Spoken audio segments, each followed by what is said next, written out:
Ular itu menjelma menjadi seorang wanita lalu terbang mengitari hutan. Dia melihat ada seorang bocil yang sedang menangis. Dia pun menghampirinya.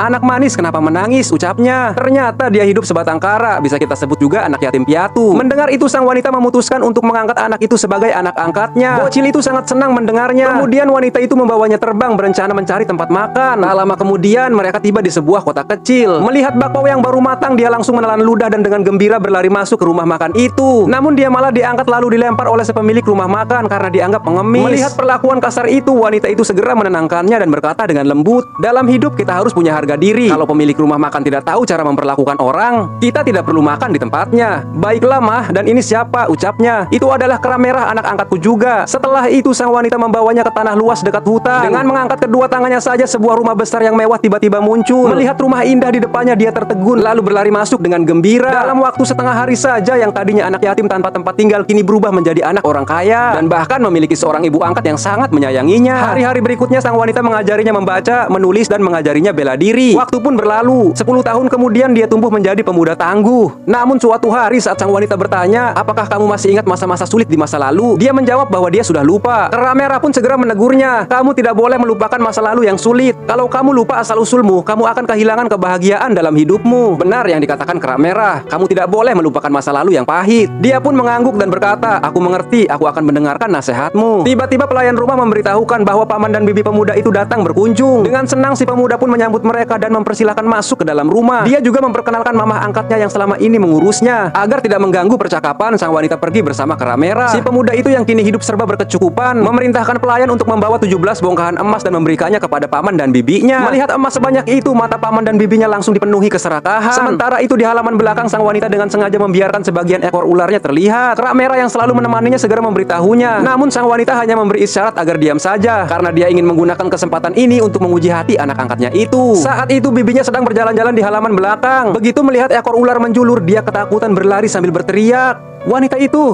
itu dia adalah siluman ular. Kalau tidak percaya, pergilah lihat sendiri," jawab bibinya dengan panik. Pemuda itu pun pergi ke halaman belakang dan saat matanya melihat ekor ular itu dengan jelas, tubuhnya langsung kaku tak bergerak. Namun bibinya yang dikuasai rasa takut terus menghasutnya. "Cepat ambil pisau dan musnahkan siluman itu sebelum dia mencelakaimu." Ketika si pemuda pergi mengambil pisau di dapur, sang wanita meneteskan air mata kesedihan. Kera merah berusaha menenangkannya, namun belum sempat berbicara, si pemuda dan paman bibinya datang. Mamah angkatnya menatapnya dengan penuh kecewa dan berkata, "Aku telah menyelamatkan hidupmu, tapi kau benar-benar telah melupakan budi baikku." Kera merah pun berteriak, "Kau benar-benar tidak tahu terima kasih." Saat itu barulah si pemuda tersadar, namun semuanya sudah terlambat. Begitu sang wanita meninggalkan tempat itu, rumah besar itu telah terbakar. Cerita ini mengajarkan kita tentang pentingnya berbalas budi. Yang sayang ibu dan ayah like, yang gak sayang orang tua dislike aja.